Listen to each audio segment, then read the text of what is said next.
So as we actually look at the way in which tradition is dealt with in various parts of the New Testament, we can see a way through to help us with what seems to be a crisis of distinction among some Christians when they think about Scripture on the one hand and tradition on the other.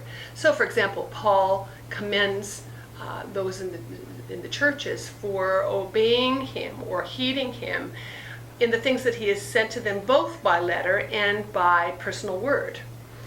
Or, for example, when we get to the last, to the Johannine epistles, we may be surprised to see that the elder is saying to the people who are receiving his letters, I have a lot of things to say to you, but it's much better that I would say to them to you face to face rather than with ink and paper.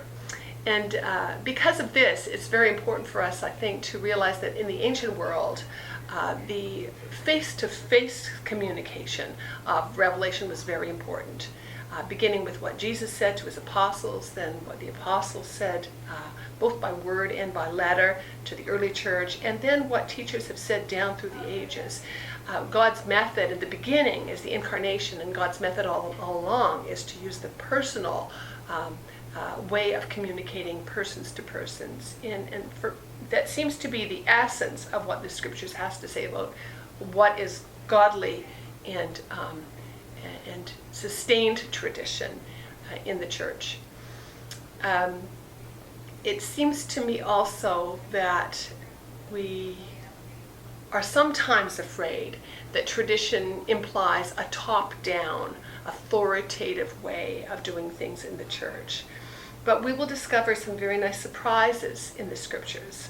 For example, Jesus says to the 70 that he sends out, the one who receives you receives me, and the one who receives me receives the one who sent me. That sounds like a kind of top-down authority. But on the other hand, he puts a little child in the midst of his disciples, and he says to them, when you receive this little child, it's as though you're receiving me and the one who sent me.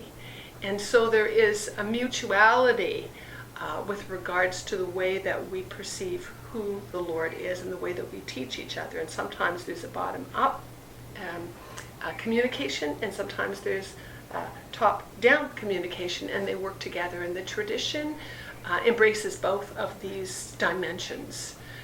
It is a living thing, not a deadly thing. So long as we make the distinction between what is to be sustained for the whole time of the church and those traditions that are only sustainable for a short time, for a particular purpose. And actually the Scriptures do give to us some examples of those shorter customs.